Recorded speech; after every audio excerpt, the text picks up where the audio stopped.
My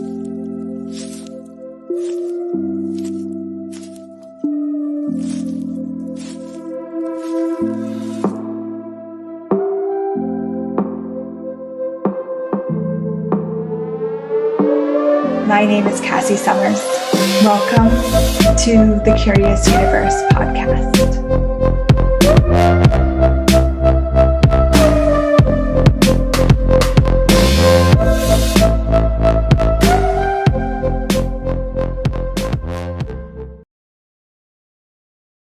Hello, everyone. Welcome to the show. Today's special guest is the wonderful Dr. Anthony Mattis. Thank you for being here. Thanks for having me. Hi. What's up? So I'm really excited to explore business with you in particular, because I've kind of watched like massive transformation over the years. And I think you're amazing. I've been to classes with you and have always really been inspired by the way that you have kind of grown and changed throughout all the years. So I want to talk about the doctor thing for a minute. So you are a doctor of chiropractic, yes? Yes. And you used to have a chiropractic business, right? Yes. Yeah. Mm-hmm. So did you always know like you wanted to own your own business? Was business something that interested you, or was it more like the sessions? Okay. So yes and no and yes. I always knew I wanted to work for myself, but I also knew that I sucked at business and numbers. At least, that was my point of view.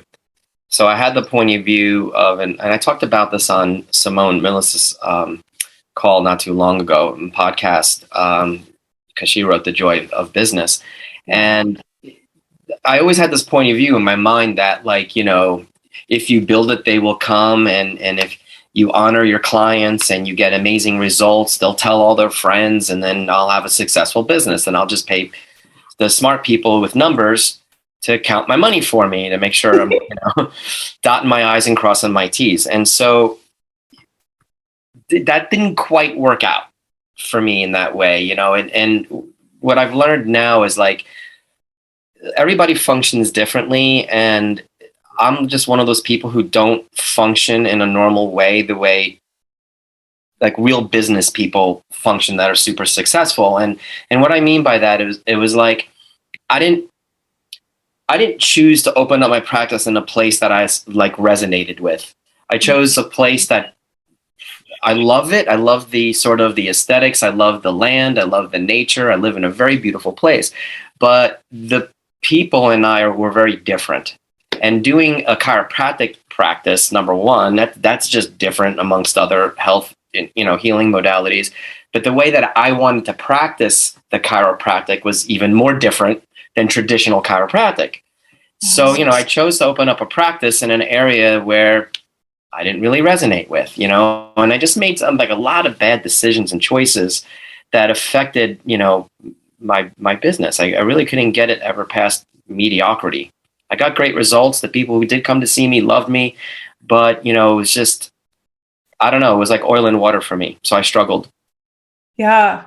Wow. And that's so cool to hear that really looking at the congruency and like setting up your business like that. And then what happens when you set it up not like that? So you moved into, now you have an access consciousness business. Yep. You travel the world, you facilitate classes. So at some point, you have this chiropractic business and you have this access business. Did they overlap? Did you quit this one and jump into this one? Or did you find congruency with the chiropractic business at one point? Yeah, well, yes and no. Like I had a handful of patients that were always open-minded to all the new things I was learning. And, a lot of times I would just ask if I could practice, I didn't even charge them because I was just so excited about, I love all healing modalities. I think they all serve their purpose and they help people get great results, but not every technique works for everyone, And so I was one of those people that I wanted to help people get the best results possible in the fastest amount of time possible.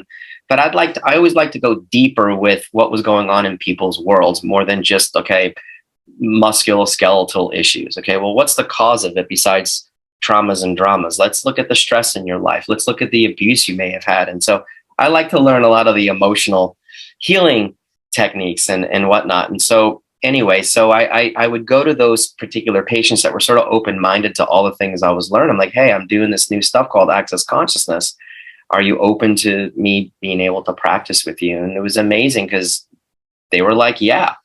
And it's sort of, so for a while there, yeah, it was sort of blending in until I realized that the chiropractic business was actually slowing me down. And so I asked the question, all right, if I choose to keep my practice open, what will my life be like in 5 years? And if I choose to close my practice, my chiropractic practice down, what will my life be like in 5 years? And so when I asked, what would it be like if I kept it open? It was very contracted.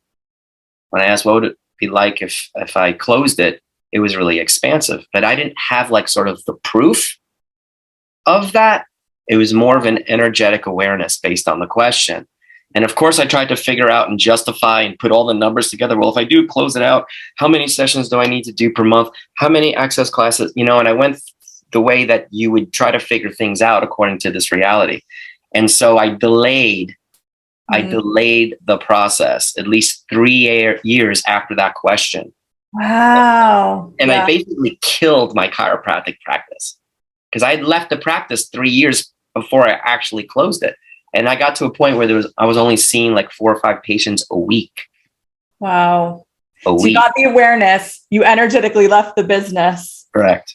So then it started to decay. It just died. Yeah. Yep. It totally died. It was amazing. And everybody's like, you know, and I remember saying to Dr. Dane here, the co-creator of Access Consciousness, I'm like, I finally closed my practice. He's like, it's about time. I thought you were going to do this 3 years ago. It was funny. So you said something that was kind of key. You were like, it was slowing you down. What were some of the hints to that someone could take and look at their own life? Is there something that's slowing me down? Like, what was some of the clues that it was slowing you down? The first clue was like, was I able to be all of me? And the answer was no. Wow. That's number one. Number two, you know, one of the reasons why I chose to become a chiropractor, and this is not to diss the field of chiropractic, okay? And chiropractic is as much an art as it is a philosophy and a science, okay? So, and there's 1,000 different ways of practicing chiropractic. And unfortunately, the public doesn't know of all these different ways of practicing chiropractic because chiropractic is a wonderful profession. I personally believe in particular types and styles of chiropractic that are better than others. But that's just my point of view. And so, you know, unfortunately, not enough people are under chiropractic care. So I don't want to sound like I'm dissing chiropractic. But I became a chiropractor because I thought I was going to be able to work with people in a particular way. And I didn't realize that, especially like where I live, that, you know, if people were just coming in for neck and back pain, they're not interested in knowing that maybe their emotional stuff is causing their neck and back pain.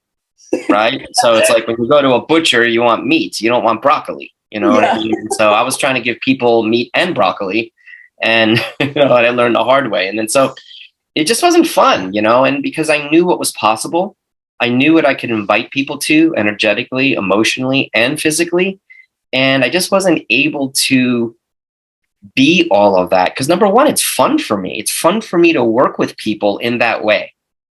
And I just didn't feel like I was able to do it at a maximum capacity as a chiropractor as I'm able to do with Access Consciousness. Because one of the beauties with Access is my clients are all over the world. I'm not subject to just where I live. And that's amazing. That's fun. Yeah. Wow. Okay. So when would you say, and I think everyone has like a different idea of what this even means, but that you felt like your Access business took off, like it was like, it's flying now? Like, well, it's had peaks and valleys. I mean, when I chose to close my practice down, every way that I tried to figure out what I needed to do and what to create, none of that came true. Like, it was weird. It's like I had these projections and expectations, and like it didn't even work. But then I was like, okay, look, am I actually willing to lose it all to go for it? And the answer was yes. So there was a minute at first where my finances went down and I had to actually go into my savings. And I just kept plugging away and plugging away. And then I would say around 2017, and things started showing up beforehand. I was making more money in 3 days than I would in the whole month of chiropractic. But that was sort of in spots. You know what I mean? It wasn't like consistent. And then about 2017, maybe 18, I'm not sure. I started facilitating the Access Conscious 3-day body class, and that really changed a lot. And then the Talk to the Entities classes, and that changed a lot. And so my income exponentialized. And then COVID came, right? Yeah. And the first year of COVID, I did great. I was like, wow, cool. But in my universe, a few things happened. In my universe, I thought it was only going to last a year. So I thought it was going to be done. And so I sort of didn't like prepare for it to be another year and a half, right? So that affected my travel a lot. And I kind of sort of stopped creating, and I went down the COVID rabbit hole. I was sitting there reacting to all the different things in the news and trying to be right about this, that, and I literally destroyed my business. So the business went, ooh, and I was like freaking, and I'm like, whoa, what's going on? What else is possible? And Gary Douglas, the founder of Access Consciousness, and Dr. Dane here, co-creator, they got me to look at like where I was going down the rabbit hole. I was totally reacting to things, and it was like destroying my business. And I didn't realize it because it was so like insidious, Yeah. And I was like, oh my God. So I finally was like, okay, I have to start putting my attention over here now. I kind of took a vacation, an energetic vacation from the business, Yeah. And when your energy's not in it, your finances will change. It's crazy. It's unbelievable. And so then I turned it around. I had a great, I had one session with Chris Hughes, and he got me to look at certain things. And most of it, I can't even tell you specifically what it was.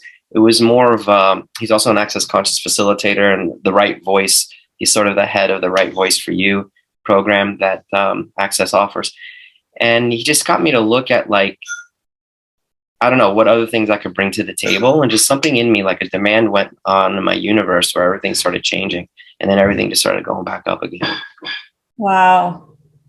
But one thing I may add though, but part of the thing that you've been observing is because of the tools of Access Consciousness, because of what they've done for me on a personal level, and because of what I've been able to energetically access that you can't measure it anywhere in this world, right? Yeah. It created this knowing in my world. So even if everyone on the planet judged me, I'd be okay. And I didn't used to function that way before. It mattered to me what you thought of me. And I would change my way of looking at the world because of what you thought. And especially if more people thought that way compared to me, then I must be wrong, right? But what started to occur for me along the way because of the tools is I started having these like more than energetic experiences, but more like energetic downloads, sort of like similar to like people who like die and come back and they have these stories about heaven and blah, blah, blah, or angels. Yeah. And everybody's like, yeah, that sounds really cool, but I don't know, but they're like, no, I know, and it's like, that's what occurred. And so my facilitation started to, the way I would work with people came from that space of knowing. Wow. That was awesome because I never really had that as a chiropractor. Very cool. Wow. Yeah. And when you have that knowing, when you have that knowing, it's like you get in this type of the business that we're in, it's like you're inviting to people you're inviting them to this possibility that somewhere in their world they know is possible, but maybe quite haven't been able to access it themselves. And that's fun. That's so much fun. It is so much fun. And I think people are so drawn to that. A lot of people right now are looking for that, Yeah. I want to highlight something you kind of an energy you've been through the whole description that I really love is that you haven't anyways here claimed like, oh, this happened, so my business went down, or this was an outside. It's like so many of us look at these outside sources. Well, COVID killed my business. Well, this happened. Well, my relationship was in turmoil. It's really, you've been like, I took my energy out. This is what occurred. Like, it's all about you as a source. Yeah. Yeah. Yeah, totally. And I got to I kind of got lazy. I had projections and expectations. I stopped being the question. I assumed that everything was going to be on automatic pilot now. And no. And I was like, whoa, I have to really be in every 10 seconds. So. Yeah. Sorry for that noise. Hold on.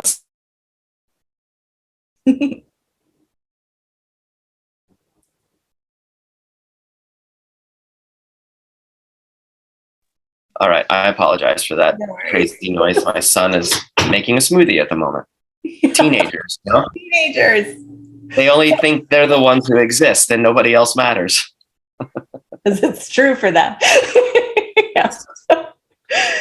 Well, okay. So, can we go back for a moment? You said when you jumped into the 3-day body classes and the talk to Angie's, a kind of a big expansion occurred. Yeah. Was there, was that part of the congruency? You talked about like that congruency, and then you got to be more of you. So would you, wow. Well, yeah, it was just that. And, and one of the things that, again, Gary Douglas, the founder of Access Consciousness, and Dr. Dane here, is like, they encourage you to be you. And they kept asking me, like, when are you going to be you? When are you going to be you? And they're like, when you're being Dr. Anthony Mattis, they're like, you're boring as fuck. Like, yeah. And it's so funny because I'm like, yeah, but that's what they teach you in school. Like, you have to be professional. And, it's, all these different fucking things. And it's like, I'm like, you mean I could be me? You guys are okay with that? They're like, please be you.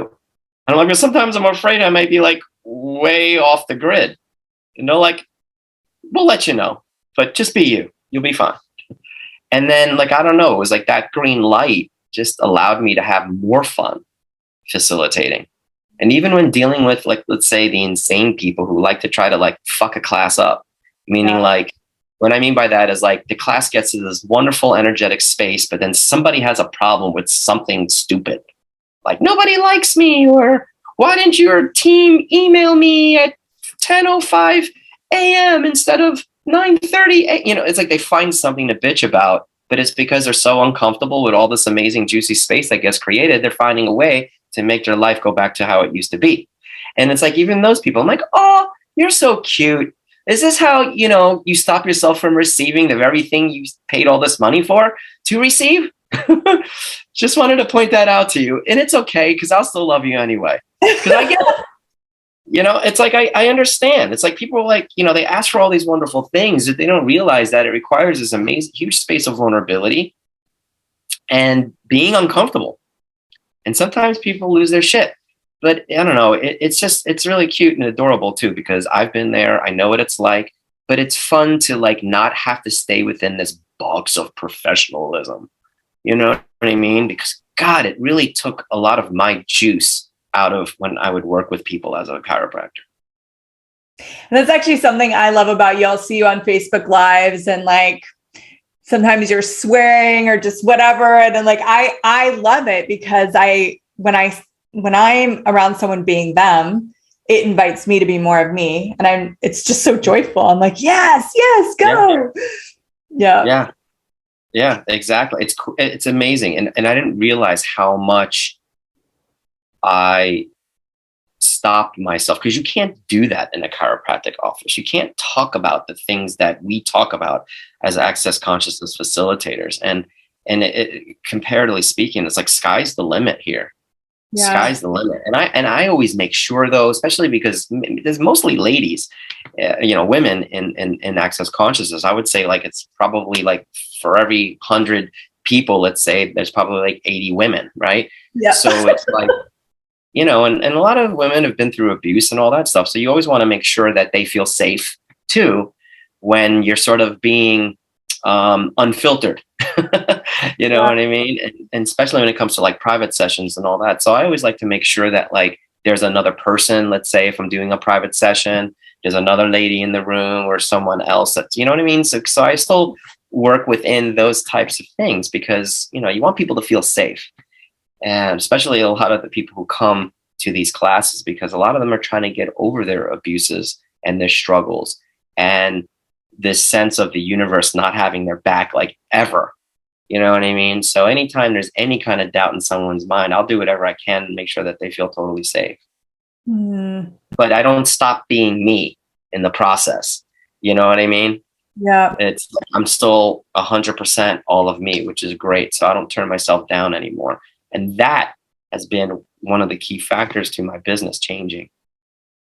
Wow, that's amazing. I actually have a client, a male client, and his wife has experienced abuse, and he's felt like in his relationship that he's tried to like be less masculine, be less of the energies, like as if he's less, then she's safer. Right. And what's actually not true. It's like the more that you're being you, you can invite people to that. You're safe here, you know? Yeah, and you can be totally. vulnerable here. And like, I have your back. Like, you know, it's like, yeah. And that was like the first message I got from Dr. Dane. I hadn't even met him in person. And I think I maybe mentioned this to you in a different podcast, but we talked on the phone and he's like, I just want you to know that the universe has your back. And I just started crying. I'm like, because up until that point, I've always felt like I was getting kicked in the balls. Every time I get one knee up or one foot going, boom, kicked in the nuts again. You know what I mean? That was like my life up until Access. And so, yeah, so that's what I'd like to pay forward for people, that, hey, universe has your back. You just have to know how to play with it. Yeah. So would you say that your business has your back? Absolutely. It's just that there were times where I didn't have its back. Yeah.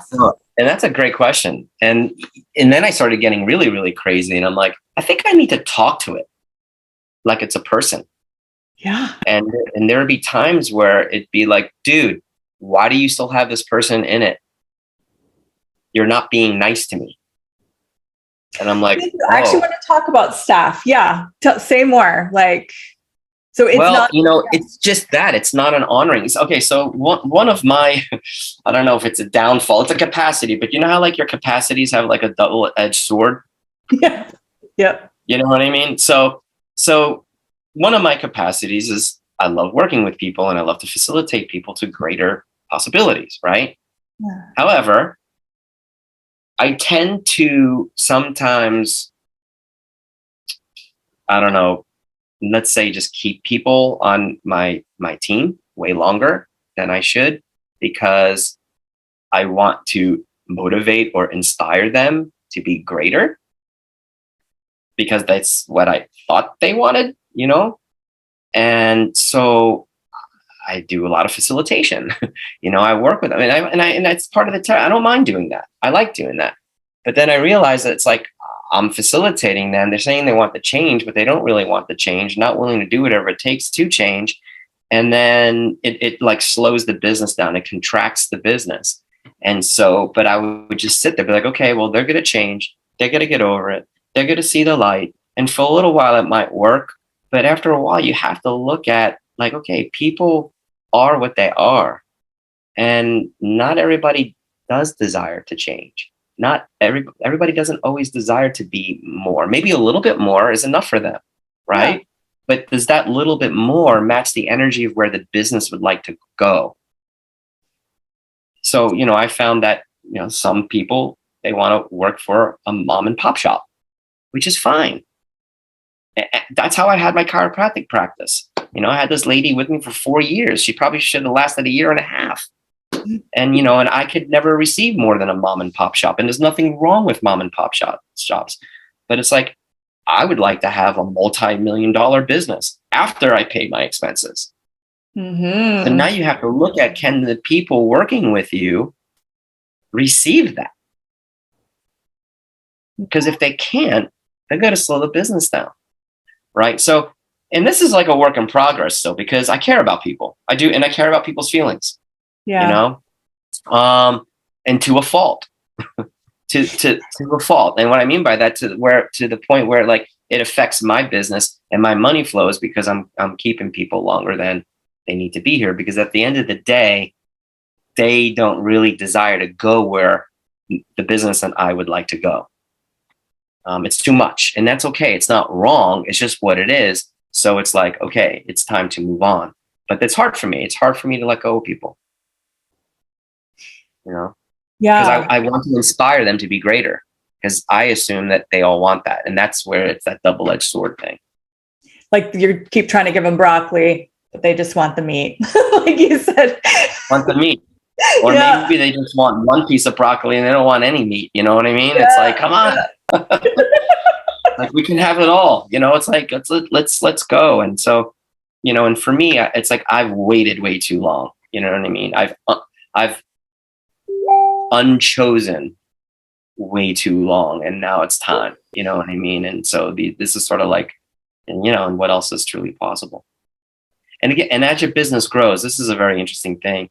As your business grows, it sort of exposes the leaky holes in the bucket. Yes. Right? So until more water starts to come in, you don't know that there's some weak spots in that bucket, right? And it's not a bad thing. It's like, oh, okay, cool. What is this? Okay, what do we need to do to change it? Can we change it? If so, how can we change it?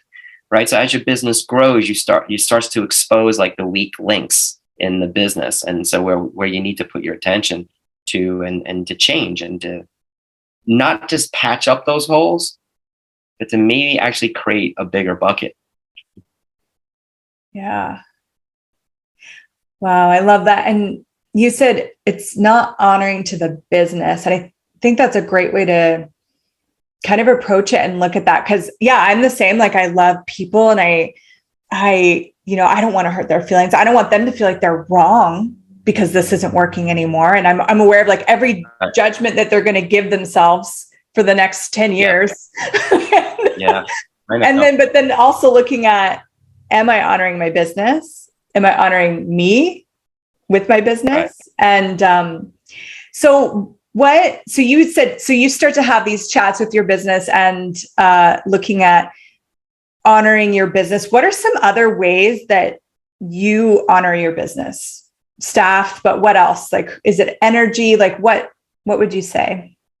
Well, you know, it's like, you know, when you have, you know, if you do have staff or, you know, team working with you, it's like, I think it's important that you're there for them, especially in this type of business. When you're doing a business of consciousness, it's like things are going to come up. Yeah. More than just your regular workplace. You know, things come up in a corporation, things come up, you know what I mean? But like, this is a whole nother level, because you're dealing with a level of vulnerability that's required in a business of consciousness, and everybody's crazy shit comes up, including mine. So to me, I think one of the key components for me, my interesting point of view, is to actually be vulnerable with your team, with your staff, and let them know if you're in a funk. Like, hey, just so you know, because here's the thing about what we do. We're all aware of energy, right? Crazy, right? And so sometimes I may be going through a funk, but 2 or 3 people on the team start going through a funk, but they think it's their funk. So a lot of times I'll be like, hey, I'm just giving you all a heads up. If you're feeling weird and wonky, it's probably mine. It's not yours. I'm you know, and I'm not checking out. It's just like, I'm kind of going through what I need to go through. So having that being vulnerable with your team, being there for your team when stuff comes up for them. And, you know, I don't have a problem working with them through their stuff. You know, this is why we're doing what we're doing. To me, it's part of the territory. I think having sometimes meetings that have nothing to do with business, you know, we haven't done it in a while, but doing like an acknowledgement meeting. Like, you just say, like, what are you grateful for about what's showing up in your life? Nothing to do with the business, nothing to do with, you know, what's on our agenda for tomorrow kind of thing. But like, hey, what are you grateful for about what's going on in your life? And that's something that's really cool, because it gets people to acknowledge what has changed. So that's pretty cool. And again, that's a way of honoring the business. Another thing is always asking the business every day, what else? What else? What else can we add? You know, destroying and uncreating the business, like everything the business was yesterday. Destroying uncreated, so that every day you wake up and you have a new business. so to speak. Because if you get into that automatic pilot thing, especially with this kind of business, it's going to die. It's going to die. Yeah. I love that. And the acknowledgement, the gratitude piece, something I look at is how grateful am I for my business today? And if I'm not grateful and I'm like, man, it's so much work and like I know I'm killing my business. Yeah. But actually, when you look at, whoa, I get to travel the world and facilitate all these amazing people. I get to do this. I get to do this. Like, I'm really grateful. And that's kind of like a growth, like Miracle Grow you can throw on your. Exactly. That's exactly right. So all these little different things contribute to the business on an energetic level, sort of gives it that sort of momentum to keep creating. Yeah. Keep creating itself. Yeah. So someone might be looking at your business and going, wow, it's already so like expansive and huge. And he's shooting for like multi-million-dollar empire, like, and they're like, I'm just getting started. Yeah. Is there anything that we could contribute or that you have in your awareness of those people that might be facing that, the fear, the doubt, is this right for me? Is this congruent? What would you say to them?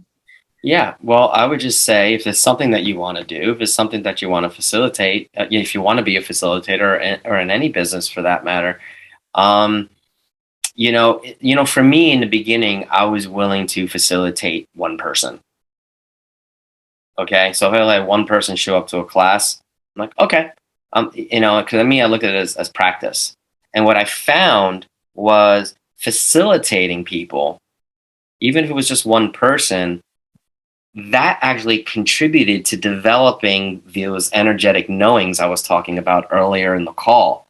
So all the information that we had been learning up until that point, like as a client or as a student in the class, all of a sudden it goes, because there's something in it about when you're facilitating someone else, what it actually facilitates in me. Yeah. So it actually allowed me to start building up to where I'm like, okay, 5 people are just not enough in a class. Once in a while, I'll still do it. Sometimes I'll have 5 people on a telecall. I'm like, you know what? It's lighter and expansive to go ahead and facilitate it, right? But there was some times where I flew to France and nobody was in the class. And I was just there because I was excited because someone invited me. And I'm like, yeah, let's go. And I'm like, but I didn't ask any questions. And I'm like, okay, who have you hosted before? How many people can you contact? And I was like, oh, we just love you and think you're great. This class is for the future. And I'm like, okay, I can't do that anymore. I'm sorry. If I'm going to travel overseas, we have to have at least 15 or more, 20 or more, whatever it is, that will work for you. So there was also a demand started to rise up in my world as well, but to not be absolute about everything, to look at every class energetically and what it will create for the future. So like I said, sometimes we'll fly overseas and there may only be 12 people. For example, I went to Saudi Arabia. There were 7 people registered for the class. Wow. But I asked, will this create for the future? I got a yes. Literally, the class started in 2 days after I arrived. Literally went from 7 paying participants to 22. And I was solid booked doing private sessions and group sessions and all that. So that trip paid for itself, tenfold. It was unbelievable, right? So you just never know sometimes. So you can't be absolute about anything. But I would say just get out there, be willing to facilitate to a tree in the beginning. That'll get you going. And once your confidence starts to grow and you're knowing, then you start facilitating from this space that becomes this like invitation to other people. Oh, I love that. Has your demand just naturally grown, or have you been inspired by someone else and then demanded more for you? Both, but I've always been inspired by people my whole entire life, but I was never willing to be the energies. I just always thought it was for them. I was content. I'm like, I just want to have a successful mom and pop shop. I'll be happy. That was my point of view for years and years and years and years. I couldn't even have a successful mom and pop shop. I was like fighting just to have it mediocre. Do you get what I mean? Yeah. Mom and pop shop is a decent living, it's a pretty good living, but then I'm like, you know what? Fuck that. That doesn't work for me, because it's like, I'm sorry, but it's like you need money for things, you know what I mean? For a lot of things. A lot of things you don't. But it's like, I don't want to be stressed out if I get a dent in my car, right? Yeah. You know what I mean? And be like, okay, cool. I got the money to go fix it. I want to be able to contribute to someone else getting started. Like someone who maybe needs a few suits when they start their business. They don't have the money. Hey man, here you go. Here's $5,000. Like, to me, like Gary says it's to change people's realities. It's not so that I can acquire all this material stuff. Sure, that's a benefit, and I will, because those things are fun. But it's like, I also want to be able to bless other people, for example, and Gary talks about benevolent capitalism, where you're making the world a greater place as a result of your financial success. So things my point of view started changing. I always were like, I would like that, but I knew in my heart I wasn't willing to be the energy that created that kind of thing. And I'll tell you what, Cassy, it's just beginning right now. I know from your point of view, like, you're like, no, it's like, no, like for me, it's like just finally beginning. Yeah. Awesome. Yeah. So I'll have you back on in 5 years or 2 years or 6 months, and it'll be like, hopefully a year from now. Yeah, a year from now. That's later. Yeah. Well, thank you so much. I'm so grateful for this. You're such a gift of being, and yeah. Thank you. Thanks for having me. My pleasure. Thanks. And if anyone wants more with Mr. Anthony, we'll have links. You've got your own podcast. You do sessions online all over the world. There's so much that you offer. So we'll make sure that people can find you and connect. Beautiful. Thank you. Thank you. Bye for now. Bye. Thank you for exploring the curious universe with me. Your curiosity matters.